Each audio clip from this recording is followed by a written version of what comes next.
Under the Speaker's announced policy on January 3rd, 2013, the gentleman from Oregon, Mr. Blumenauer, is recognized for 60 minutes as the designee of the Minority Leader.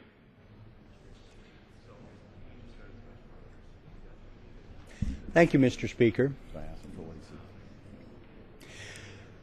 I wanted to spend a few moments this afternoon reflecting on the recent order that is being promulgated by President Obama and EPA dealing with the goals for carbon emission. Now, even before the President's announcement of the carbon goals last week, the spin machine was in full battle mode. There was a full-throated expression of outrage for the apologists for pollution. Those who are profiting from what we're doing now and are investing the least amount of change are making dire predictions that sound eerily familiar. The reason they sound familiar is because we have, in fact, heard them before. There was similar gloom and doom that greeted the federal government during the first Bush administration. That was, if you'll forgive the phrase, hold on to your hats, a cap-and-trade program to deal with acid rain. There were claims that it was unworkable, that it would be expensive, that it would create far more problems than it would solve. Frankly, we just couldn't afford to move ahead. That we should instead continue the same approach we had for years, the same approach that resulted in minimal progress and tremendous acid rain damage to our waterways, our forests, and to the health of our people. But the Bush administration argued against the naysayers, that by setting a framework requiring limits to be met and giving flexibility to the states and utilities on how it would be achieved, that we would make progress for relatively minor costs and it would be worth it. Well, almost 25 years later, the verdict is in. It's been a remarkable success. The program didn't require massive bureaucracy or huge unmanageable costs. We have, in fact, dramatically reduced acid rain. We've promoted investment in new technology. Our lakes and forests are healthier, and so are our people. The cleanup was achieved in the regular course of business, changing the incentives and the signals that were sent. This success, with bipartisan support, may be one of the reasons that as we moved into the new century, the 2000s, there was initially broad bipartisan interest in reducing carbon pollution. In fact, the situation we faced in the United States then was much like the situation I encountered meeting with British members of Parliament 6 years ago on their approach to climate change. Now, they acknowledged that there were differences between the three parties in Parliament about the details of what they were planning, about the best approach going forward. Some favored a more command and control. Others were dealing with incentives or taxation or a combination. But they were engaged in a debate about the details of how to achieve the objective of reducing carbon emissions, not the wisdom of doing it, not challenging the climate science. Now, maybe this was because Great Britain is an island nation that really couldn't afford to be indifferent to shifting weather patterns, rising sea level, the impacts of storm, disaster, and crop patterns. Maybe it was that the British parliamentary system made it harder for the leaders of government and the parties in opposition to insulate themselves from day-to-day debate that's largely unknown here in this chamber on an ongoing basis. Maybe it was because the British government itself had been involved in such sweeping research and planning. Remember, Sir Nicholas Stern had a seminal report on climate that was widely acknowledged and respected, that served as a prod for action. During the 2000 election, President Bush, then Governor Bush, said he would move to limit carbon pollution. During a period shortly thereafter, then Governor Romney of Massachusetts was one of the leaders in the regional greenhouse gas initiative of the Northeast states that started a limited cap-and-trade program that put a price on carbon and using those monies to improve energy efficiency and reduce greenhouse gas emissions. And it's been relatively successful, despite the massive recession and the Tea Party heat that caused presidential candidate Romney to repudiate what he helped put in place, and New Jersey Governor Chris Christie pulled back. In 2008, the presidential nominee for the Republicans was Senator John McCain, who'd been involved on a bipartisan basis with legislation to restrict greenhouse gases. And at this point, Senator McCain was not a climate denier. He was a believer that our government and our economy were not helpless in the face of threats for human impact on climate change and weather instability, let alone spreading doubt about the scientific consensus. We're coming to the floor this afternoon discussing the impacts on climate, the need for modest steps proposed by the administration, restating some facts, and broadening the conversation. I would like to turn, if I could, to my colleague from Maryland, Congressman Sarbanes, to add his voice. The Congressman has been deeply concerned with the environment, with climate, with energy, playing a key role on the Commerce Committee, and welcome him to this conversation. I want to thank my colleague for pulling us together this afternoon to talk about this important development that the EPA has taken to address climate change, to reduce pollution across the country. And I want to start by thanking the EPA. I mean, a lot of people are piling on right now, critics of this action, and saying, well, you know, this is going to cost jobs and it's too disruptive and so forth. I have a completely different perspective, and I wanted to mention a couple of things along those lines. First of all, this is an important step to take just from a health perspective. In other words, there's many ways you can come at it. You can look at it in terms of climate change, and I'll speak to that in a minute, which is kind of a slow-moving crisis, but it's accelerating. But if you just look at it in terms of protecting the health of the American people, frankly, and beyond, but let's talk about America's interests here. If you cut down on these carbon emissions, particularly from coal plants, you're going to be promoting clean air. You're going to be promoting clean water. The Chesapeake Bay, which I hold very dear, representing the 3rd District in Maryland and having parts of the 3rd District which touch the bay and many tributaries and rivers and waterways that lead into the bay from across the Chesapeake Bay watershed. The Chesapeake Bay, the pollution that comes into the water often is from air deposits that come into the water because of this carbon pollution that we have. So whether you're talking about breathing clean air, which we all want for ourselves and for our children and for our grandchildren, or drinking clean water and having clean water and high water quality, this is a very, very important step to take.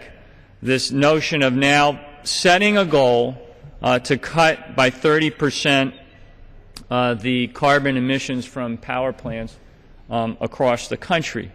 But let's look at it through the lens of climate change, which my colleague has already raised. We are seeing the effects of climate change, as I mentioned, accelerating every single day. So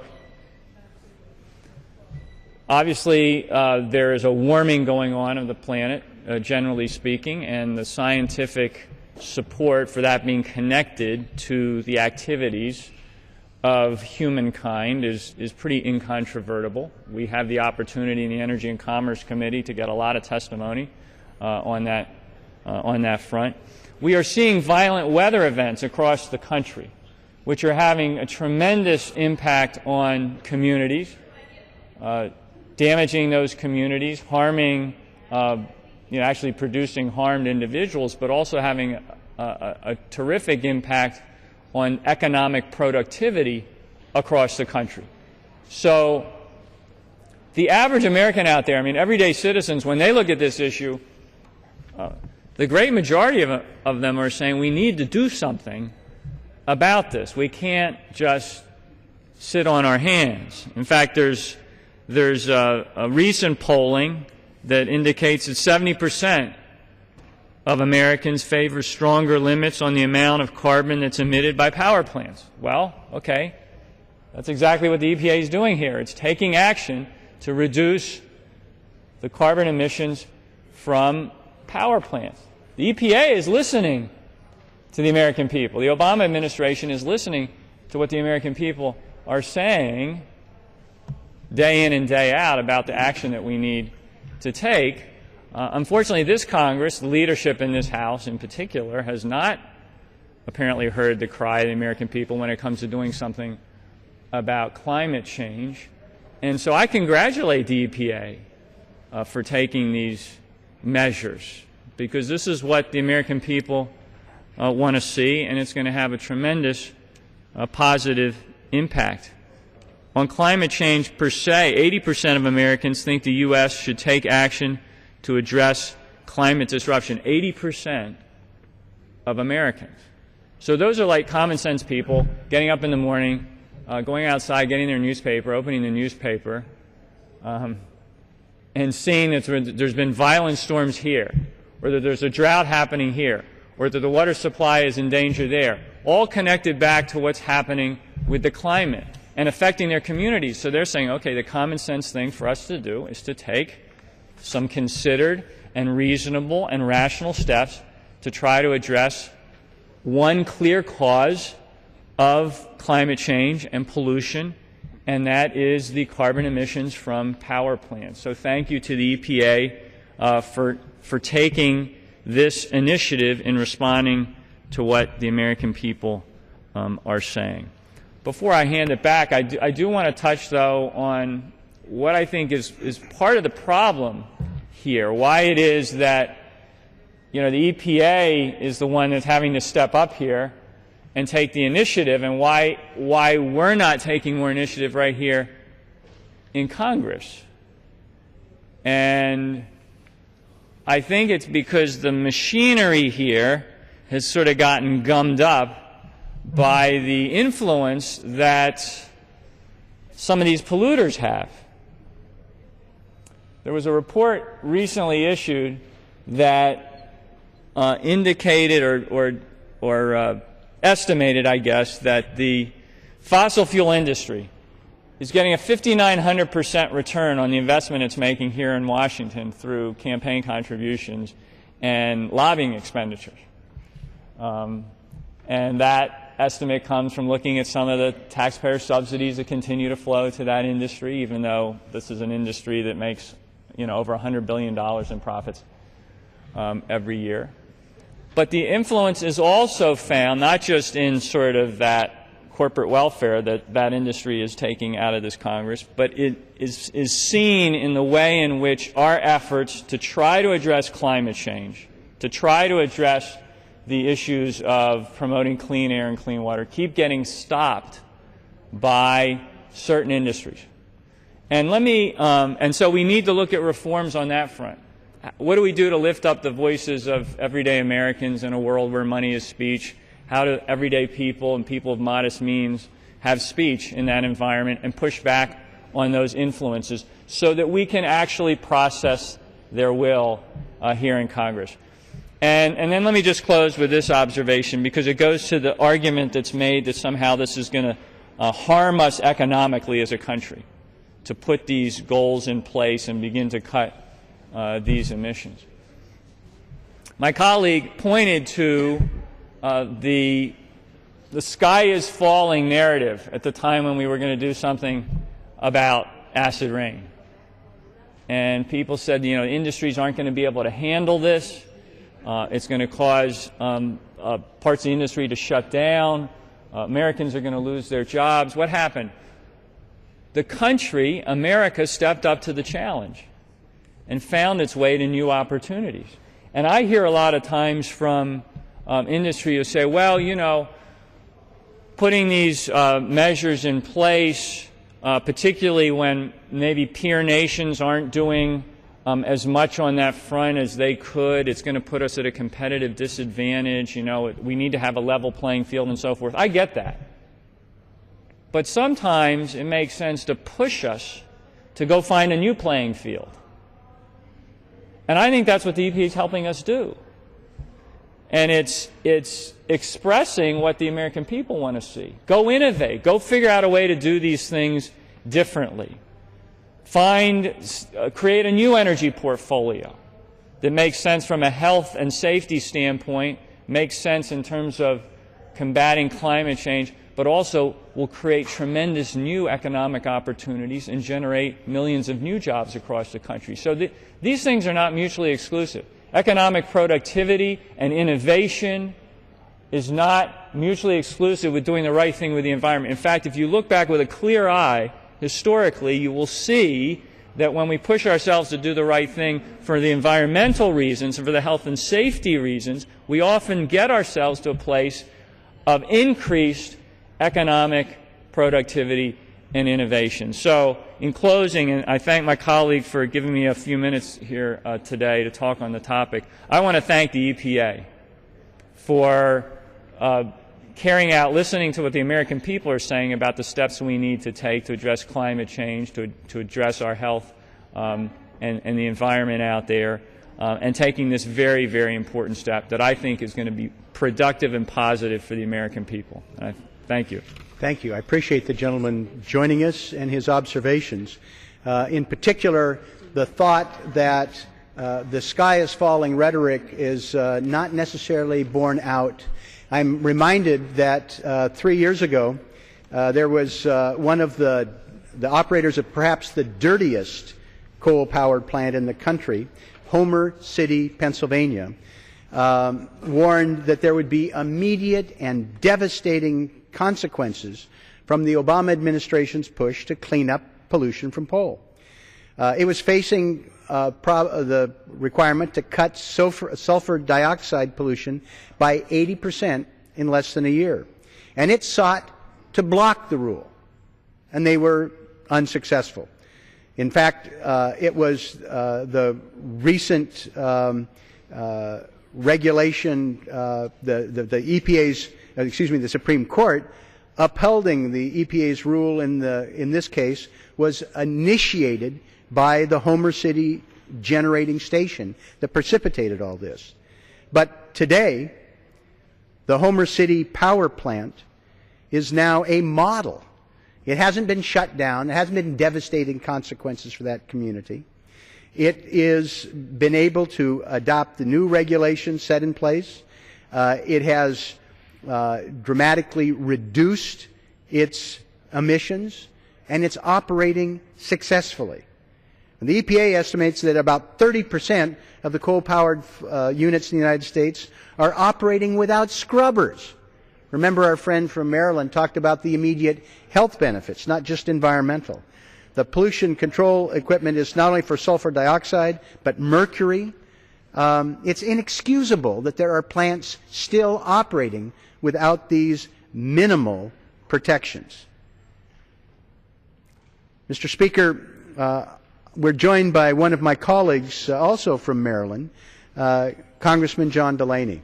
One of the things I appreciate about the perspective that John brings to Congress, being a relatively new member, but having pursued a successful business career, he's often taking an approach from an economic perspective that deals with some of these elements. And one of the reasons I am pleased that the EPA is moving forward is that this is an economic solution that can have a huge difference, not just in improving the environment, but new technologies, and doing so in a cost-effective way.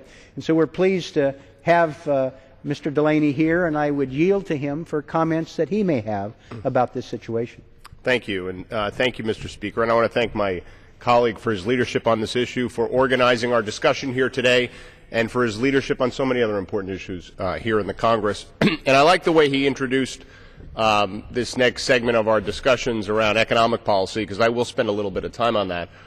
I'm going to start by talking about probabilities and severities, because I think it's important to think about that when we're thinking about climate change, and then move into some market-based solutions that I think work very well with some of the EPA's recent guidance, which I'm very supportive of.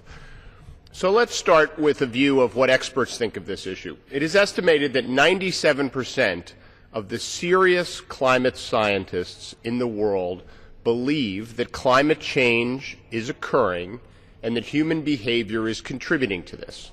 And a friend of mine had a very good analogy for this when he said, if you took your child to 100 physicians and 97 of those physicians said that your child had a condition that needed to be treated, would you wait to get the last 3?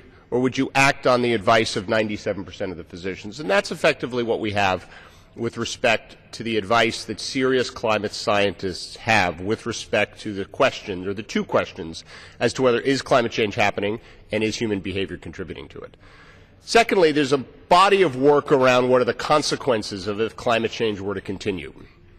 And it is similarly overwhelming in terms of the view that if it were to occur, the costs, both moral, right, in terms of the stewardship of our planet, we'll put that aside for a second, but financial are very significant. If you look at the United States, if you look at costs associated with weather, extreme weather along the coasts, extreme weathers in the Midwest, droughts in the West, fires that are being caused from that, disruption in people's lives, cost to the federal government, these are very, very significant costs.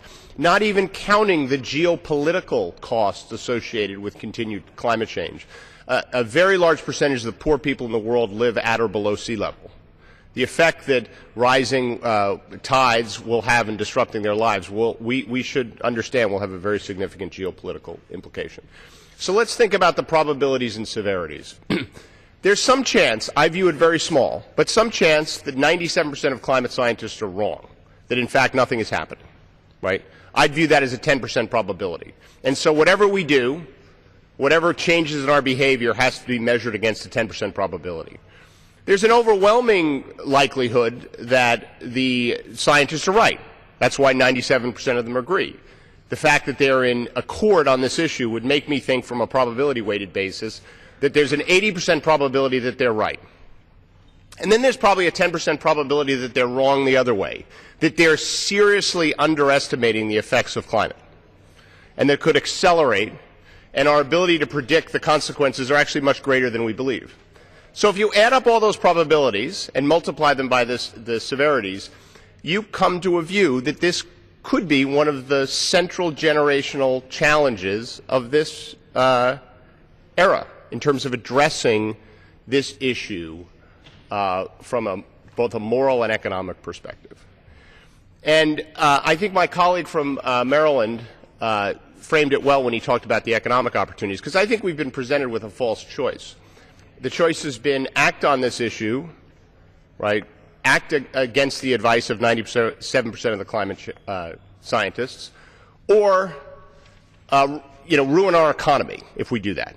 And that's the choice we've been presented with. And that's fundamentally not the right choice. Because if you have a view that the evidence will continue to mount, you have to assume that ultimately humans, both in the United States and around the world, will react to this issue. That is the logical assumption.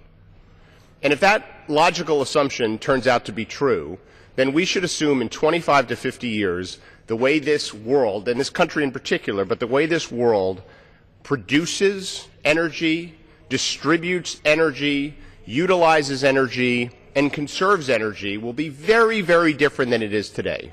And as a business person, I look at that and I say, big, big opportunity. Big opportunity to be the leader in energy production, energy distribution, energy conservation, energy utilization. So there is a concept in business known as the first mover advantage. The person who reacts first gets the best technology, gets the best experts, gets the best insights. And that's what I believe, as a matter of economics, this nation should be doing. And as someone who believes the power of markets is very significant to change behavior, in fact, I believe there's only two things that really change human behavior. One is their faith, and the other is financial incentives. And we have an opportunity, I believe, as it relates to climate change, to not only get the faith community behind this issue, which I believe they will. The faith community cares deeply about the stewardship of the planet, God's greatest gift to us. Right? And I believe in the future we will see the faith community, and it's already there to a very significant extent, but getting behind this more. But I also think there's things we can do in terms of creating the right financial incentives to change the behavior. I believe things like a carbon tax, where you create a market-based solution and you tax something that we fundamentally shouldn't like, carbon, in exchange for taxing things we should like human beings and profits, is a better scenario for our country going forward. Which is why, in combination with the new EPA regulations, we're introducing something called the States Choice Act. And what the States Choice Act does is require the federal government to give every state in this country another option. It's not a requirement, it's an option. And if the state decides to put in place a carbon tax, where they tax something we shouldn't like today, and I'm sure we will definitely not like in the future, which is carbon emissions, and they can take the revenues from that carbon tax and deploy them against any priority they have, including lowering other taxes in their state. If a state puts in place a carbon tax, then they're deemed in compliant with the EPA regulations. So it's given states, or providing states, with an option, not a requirement, an option to put in place a mechanism, a market-based mechanism, in lieu of a regulatory framework. Environmentalists believe a carbon tax is the best solution because they understand that financial incentives change behavior most significantly. Business broadly believes this is the right solution because it's a market-based approach. In fact, the largest energy company in the world, ExxonMobil Corporation, disclosed something last year that I viewed as very consequential, that they will begin to assume, in their financial assumptions, so in other words, when ExxonMobil projects the future and their business against those projections, they are assuming that at some point there will be a social cost of carbon imposed through some form of taxing system. What that means, Mr. Speaker, is that ExxonMobil is today making business decisions based on the fact that that will happen. Most major corporations, most of the Fortune 500 is doing the same thing. They see where this is going. So I believe when government and the private sector work well together, we get the best outcomes. So when you see policymakers and people who care about climate change saying that a carbon tax approach is the right answer, and when you see the overwhelming majority of the Fortune 500 believing a carbon tax is the right answer, I think we should be embracing market-based solutions, which is what we're trying to do with the States Choice Act. We applaud the actions of the EPA. This is a serious problem for the reasons I discussed earlier. And I think their actions, particularly in the absence of other actions coming out of Congress, are the right answer. But we believe this is a great opportunity to also start the conversation around market-based solutions, which is why we would like to give every state in this country the option to pursue a market-based solution in exchange for a regulatory solution. But this is an incredibly important topic, and again, I want to thank my colleague for organizing us here today and giving me the opportunity to comment on my views on this. Thank you. Thank you, Congressman. And I must say, I appreciated your observations. I personally am intrigued with your States Choice Act. I look forward to exploring that further with you. I am absolutely convinced in the course of the next decade, this country will be moving to a broader carbon tax. It's a key to ultimately controlling emissions. It's a way to reform our tax system. It's a way to simplify the equation. And what you've proposed, I think, is an intriguing way to accelerate that conversation, and I look forward to continuing it with you. Thank you, sir. Mr. Speaker, there have been certain concerns that have been raised. I mentioned again in terms of some of the horror stories. People feel that it's just too much hard work, too much risk to be able to move forward with reducing carbon emissions.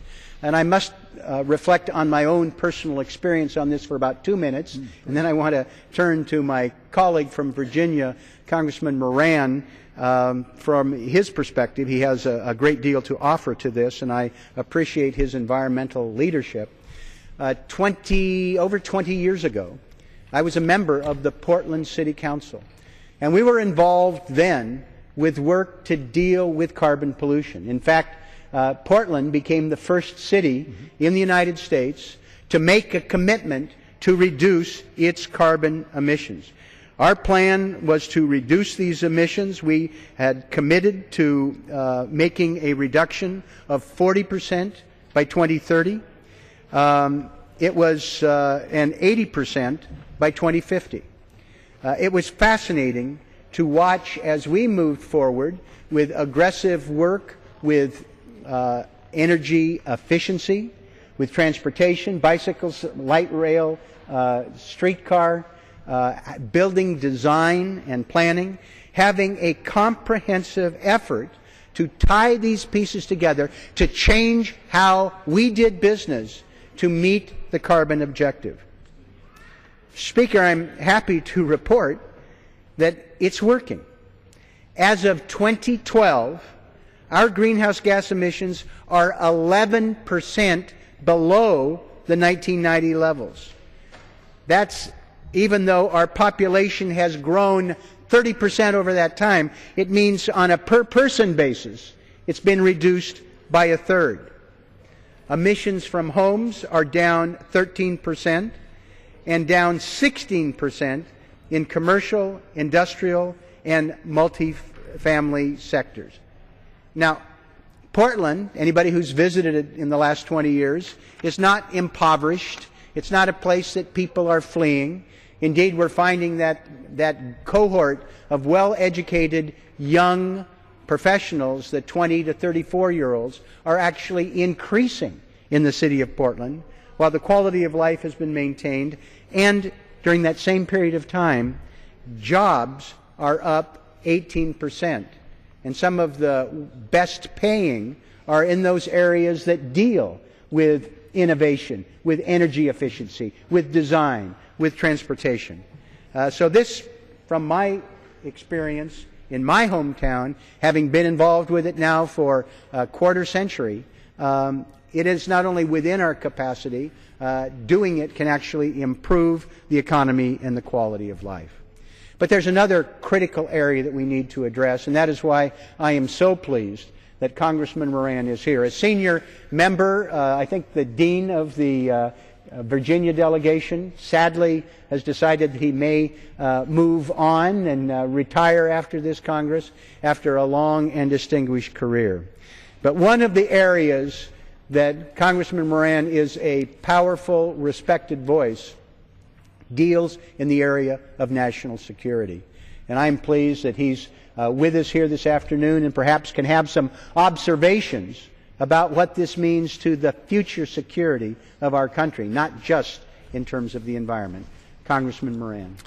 Thank you very much for giving me the opportunity to join my distinguished colleagues, but particularly you, my very good friend, Mr. Blumenauer.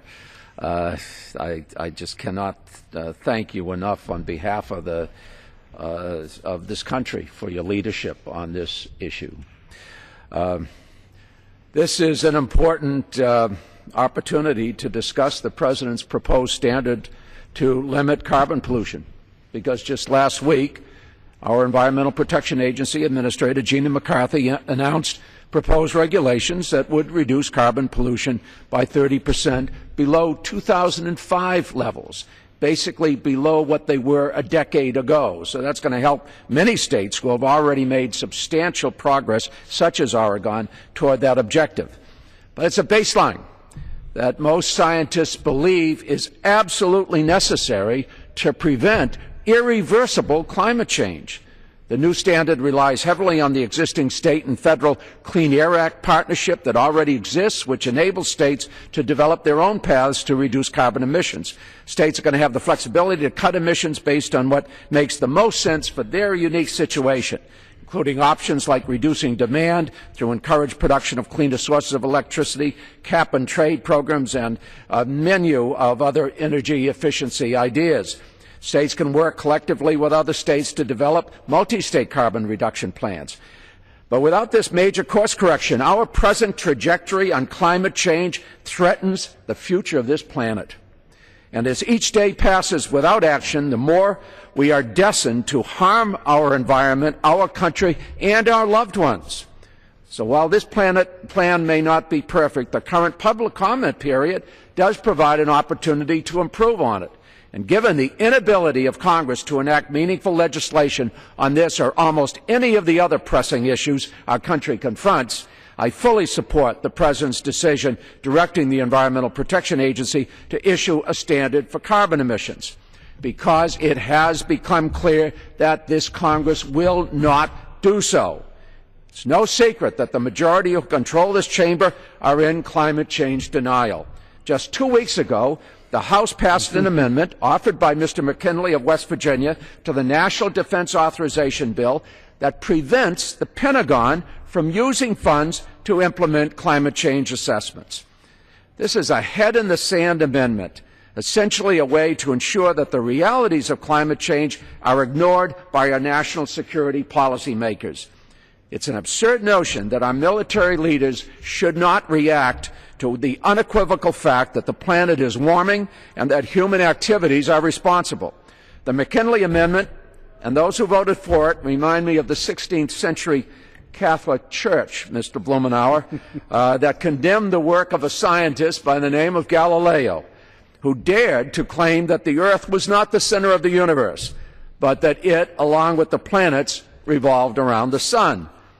Now, those who voted for the amendment, and I hate to say the number, it was embarrassingly large, but those who voted for the amendment were telling our military to irresponsibly disregard the findings of the scientific community that our planet is warming. But our military leaders, fortunately, do get it. They do understand that the climate is changing, and they are doing their best with limited resources to be prepared to respond to that changing environment. Climate change is a national security concern for a number of reasons. First and foremost, it is a catalyst for instability and conflict around the world.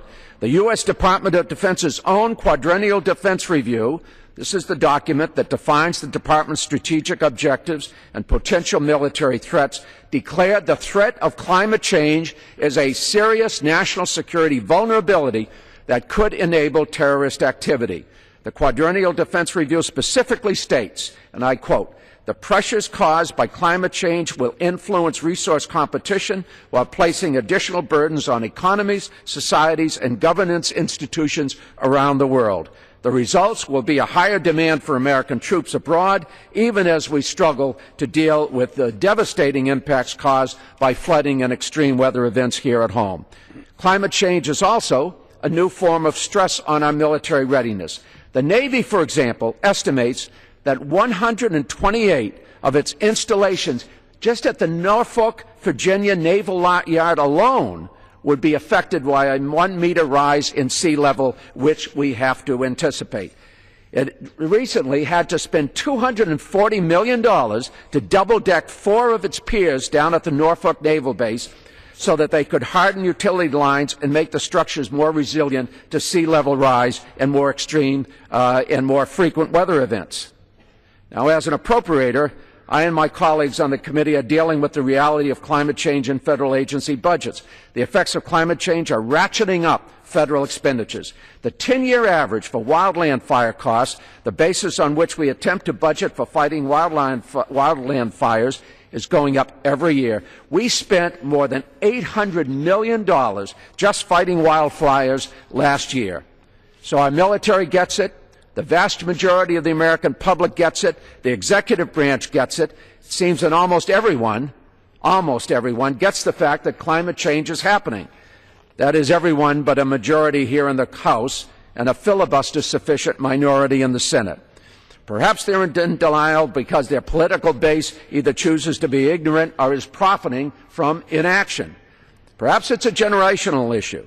I've seen a poll that shows that a majority of all self-defined Republicans under the age of 34 think politicians who deny climate changes are either, and I'm just quoting now, of course. Yes, of course. These are not my words. Yeah, of course. These are the words of the majority of Republicans under the age of 34, that they are either ignorant, out of touch, or crazy. Ignorant, out of touch, or crazy. Now, we wouldn't use those words, but the majority of Republicans under the age of 34 do use those words towards those who deny that we should do something about climate change. We, along with the rest of the world, have a duty to protect our children and future generation from the effects of climate change. So I stand here with my colleagues to ensure that the Obama administration's effort to limit carbon pollution is not diminished or blocked by the Congress. For the sake of our national security, for the sake of a better future, the Obama administration's proposal to limit carbon emissions must be allowed to go forward. I thank you very much, my friend, and I thank you for your leadership. Let's hope things get better. Well, I appreciate very much your being here, Congressman Moran, and your voice makes me think that maybe you've been giving diction lessons to Gina McCarthy, but it's not so much how she talks, it's what she says. You're making fun of our New England accent, Mr. Blumenauer. I'm talking about the distinctive way in which you communicate, as well as the power of the words, both of the administrator and of you. And I deeply appreciate your putting numbers around some of these threats. The notion that we have the largest naval base in the world, and you're saying we had to invest almost $250 million because it's had the greatest increase in sea level on the entire eastern seaboard. And we just absolutely, we just were shown a map by naval executives that I hesitate to say this because it's so scary, but the reality is that the entire naval shipyard and the Norfolk shipbuilding base, which builds our nuclear carriers, within a relatively short period of time, a few decades, is liable to be underwater. So we can't afford to continue to deny climate change, literally. So I appreciate your leadership again on this, Mr. Blumenauer, and we've got to continue the fight. Thank you. Well, it was interesting. There was a recent article in the Washington Post about a church on the waterfront in Norfolk, and they're having to vacate because this rising sea level is making it. The pastor of the church was quoted as saying that people shouldn't have to consult a tide table to figure out whether or not they can go to service. And I deeply appreciate your focusing on this, the reference you make to the Defense Department needing to have the best information possible, and the outrage that an amendment was approved to defense authorization that would have in effect locked climate denial into that authorization. Well, absolutely, and the executives, the folks who have been involved with the Navy, who showed me this map of our naval shipyards within my son's lifetime, are going to be underwater. They did say, well, if it's any consolation, Florida's in worse shape. Of course, it's no consolation that Florida's in worse shape than Virginia, but the reality is it's obviously not confined to Virginia. It's all along the low-lying coast, and unfortunately, by the time that some people wake up and accept it, it may very well be too late. Well, I just had my first 2 grandchildren. I would like someday these little boys to be able to see Miami and not have to be snorkeling. But your reference to what the defense amendment that was passed makes me think of what happened in North Carolina, where the legislature tried to mandate that the state agencies could not use the best science to make choices, the best information to protect the coastline. Well, I deeply appreciate your joining us this afternoon. I appreciate your leadership and look forward to continuing with you this conversation. Thank you, Mr. Blumenauer. Thank you. Mr. Speaker, there are some who claim, well, we really don't need to move forward with this because maybe or maybe not the administration's plan will work as they say. Maybe it is affordable. Maybe it will create those jobs that will improve air quality and reduce carbon emissions. But they say it really doesn't matter what the United States does. It's ironic because some of the same people who are denying climate science are then turning around and saying, but it won't matter what we do because the Indians and the Chinese are building a coal emissions plant every week or two. And so anything that the United States does will really be drowned out, will lose its effect because of other events. Well, this argument is wrong on all counts. It's not as much as we need to do. I'm absolutely convinced, I stand here on the floor of the House today, absolutely convinced over the course of the next 20 years, we will not only implement the requirements of this carbon emission rule, but we will go beyond it. We will go beyond it. And we'll find it's not only manageable, but it is the right thing to do. Even though this modest step will have some short-term pain and some difficulty in changing current patterns of business and politics, it's something we can and should do. And being able to make this pivot to start changing how we do business is in and of itself significant, because it's these first steps that are going to make it possible for us to take other, more important, longer-term steps that will be even more significant. But it's also critical to demonstrate American leadership. Our failure to lead on reducing carbon emissions will encourage other countries that are poorer and are heavier carbon emitters on a per capita basis to just sit back and wait.